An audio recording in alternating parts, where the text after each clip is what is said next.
Bro one day ஃபுல்லா கடன் வாங்கி சாப்பிடுங்க ப்ரோ. பாண்றான் கடன் வீட்டுக்கு நாட்டுக்கு மக்களுக்கு எல்லாருக்கும் கேடு. முக்கியமா நம்ம மாதிரி மிடில் கிளாஸுக்கு ரொம்ப ரொம்ப ரொம்ப கேடு. கடன் வாங்காதீங்க, கடனும் கொடுக்காதீங்க. காலையில வந்து எப்படியா சாப்பிடக்கூடாதுன்னு காரணத்தினால லைட்டா ஒரு பிரியாணி போடுவோம். மதியானம் வந்து இந்த மாதிரி வேற ஏதாவது வெரைட்டியா ஒரு பிரியாணி சாப்பிடுவோம். நைட்டுல ஹெவியா சாப்பிடக்கூடாது, அதனால லைட்டா ஒரு பிரியாணி சாப்பிடுவோம். நைட்டு இன்னைக்கு 3 வேளையும் பிரியாணி சாப்பிட போறோம். அதுவும் கடை வாங்கி சாப்பிட போறோம். பிரியாணி மட்டும்தான் நம்ம பிரெட்ல ஓடணும். நீ ஃபுல்லா சொந்த காசுனா வச்சுக்குவேன் ஐஸ் பிரியாணி சாப்பிட்றது, அதாவது மற்றவங்க காசுனா வச்சுக்குவேன் சுட பிரியாணி சாப்பிட்றது லெக் பீஸோட. இதுதான் வாழ்க்கை. புரிஞ்சிக்கோ தெரிஞ்சிக்கோ. நீங்க யாராவது எங்களுக்கு பிரியாணி வாங்கி தரணும்னு நினைச்சீங்கன்னா கமெண்ட் பாக்ஸ்ல சொல்லுங்க, நாங்களும் உங்க வீட்டுல இருந்து சாப்பிட்றோம். நீங்க ஏதாவது ஃப்ரெண்ட்ஸுக்கு கடன் கொடுத்துக்கிறீங்களா, கடன் கொடுத்து என்ன கஷ்டப்பட்டீங்கன்னு கமெண்ட்ல சொல்லுங்க. கடன் வாங்கி என்ன கஷ்டப்பட்டுன்னு கமெண்ட்ல சொல்லுங்க. கடன் வாங்கி காலத்தை ஓட்ட போறோம். அக்கௌண்ட்ல பாத்தீங்கன்னா 10 பைசா கூட கிடையாது. நமக்கு வந்து நண்பன்ட்ட பிடிச்சது என்னன்னு பாத்தீங்கன்னா வச்சுங்களேன், நம்ம கிட்ட காசே இல்லைனாலும் சரி நம்ம நண்பனா தான் பார்ப்பான்.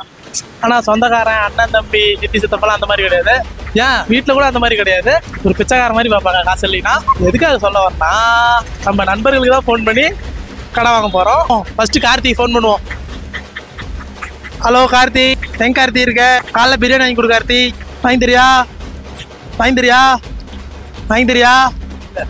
வாங்கி தரானா? ஓகே, காலைல சாப்பாடு ரெடி. நம்ம ஃபோன் பண்ணி தான் கடன் கேட்கணும் இல்லை, நம்ம கண்ணிலேயே கூட பேசலாம். கடன் கொடு, பிரியாணி வாங்கி கொடு அப்படின்னு. இன்னைக்கு 3 வேளை சாப்பாடு 2 வேளை ஸ்நாக்ஸ் அடிக்க போறோம். ஒரு ஐஸ்கிரீம் போடலாம். ஐஸ்கிரீம் காசு ரெடி பண்ணுவோம். அந்த பொண்ணுக்கு ஃபோன் பண்ணிட்டோம். ஐயோ எங்க என்னடா பிரச்சனை உனக்கு? இல்லையா மனசுல கடன் நினைச்சாதான்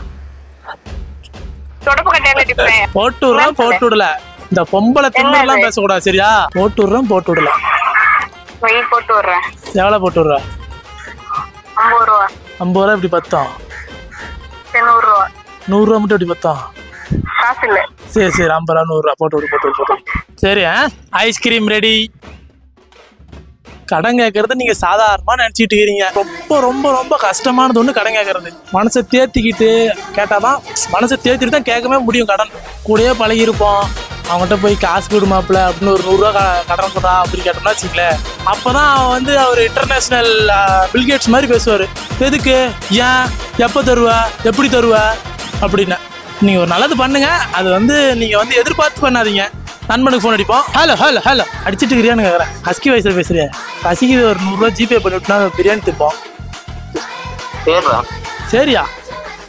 என்னடா நான் காசு கேட்ட உடனே தெரியுங்க. பிரியாணி ரெடி. இன்னைக்கு ஒரு புடி. பிராமணிக்கு ஃபோன் பண்றோம். எங்கடா ஒரு சில்லற ஒரு 100 ரூபா தான் மாத்தி விடுறா ஜிபேல. கடனா மாத்தி விடு. அப்புறம் அவங்க அக்காவை கல்யாணம் பண்ண போற வரதட்சணை கழிச்சுவாங்க. போட்டு விட. எவ்வளவு நேரம்? 2 நிமிஷம். நெட்டில ஒரு ஜிப் போட்டு விடுறேன்.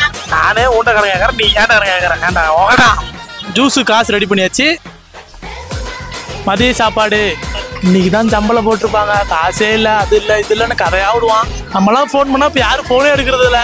என் நம்பர்ல ஃபோன் பண்ணா யாரும் எடுக்க மாட்டேங்கிறாங்க. அதனாலதான் வேற ஒரு ஃபோன்ல இருந்து ஃபோன் பண்றேன். என்னடா உண்மையா ஃபோன் எடுக்க மாட்டேங்கிறானுங்க ஒருத்தனும். இல்ல உலகத்திலேயே இல்லாத பொருள் விடுவான் பாரு. ஹலோ எங்கடா?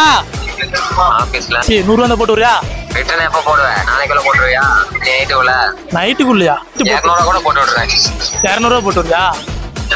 உன்ட்ட கடன் வாங்க கூடாதான் தோணுது நிதிஷ். இருந்தாலும் என்ன பண்றது, நான் வாங்கிட்டு கட்டலினா நீ வீட்டுக்கே வந்துருவ. ஆமாடா, வண்டி டியூ காசுடா. கடங்காரன் கூட 100 ரூபா கொடுத்தா 110 ரூபா வட்டி போட்டு ஆகுவான். 100 ரூபா கொடுத்தா 220 ரூபா கொடுத்து வட்டி போட்டு வாங்குற. என்ன பண்றது? போயிட்டு அதான் 100 ரூபா அடிப்பட்டுல எங்க இப்ப சேர்த்து 400 ரூபா அடிப்பட்டு சொல்லுவதானே வட்டி போட்டு. அவ்வளவுதான் உன்ன மாதிரி வாழணும். என்ன வாழ வந்த மாதிரி வாழணும். எவ்வளவு அனுப்புறா? 100 ரூபா. நன்றி, மீண்டும் சந்திப்போம். போன் சுவிட்ச் ஆஃப். காசு மட்டும் திரும்ப கேட்காரா நிதிஷ்? நம்ம உண்மையாலுமே கடங்காரனா தான் ஆக்கிடுவாங்களாட்டி. கம்மு நம்மளும் வட்டி கூட ஆரம்பிச்சிடலாமா? 100 ரூபா வட்டி கொள்ளலாம்.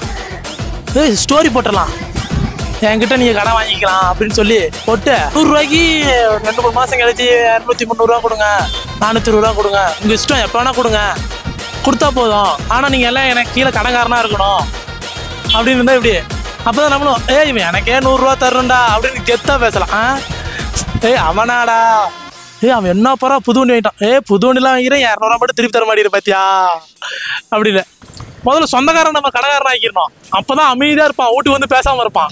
சொந்தக்காரனை கடைக்காரன் ஆகிட்டோம்னா செய்வேன் அழகா வாழலாம். நம்மளை பத்தி பொருளையும் பேச மாட்டான், பின்னாடி பேச மாட்டான். நம்ம போனப்பறம் நம்ம வீட்டு வந்து பேச மாட்டான், அப்பயும் பேசுவாங்கடா. இவன் எனக்கே கடன் கொடுக்குறான். நான் பார்த்து வளர்ந்த பையன் இப்ப எனக்கே கடன் கொடுக்குறான். என்ன பையனை வளர்த்திக்கிறதோ தெரியல, திருப்பி காசு கேட்கறான் அப்படின்னு. லைட்டா பசிக்குது, சாப்பிட போலாம் வாங்க. Challenge success.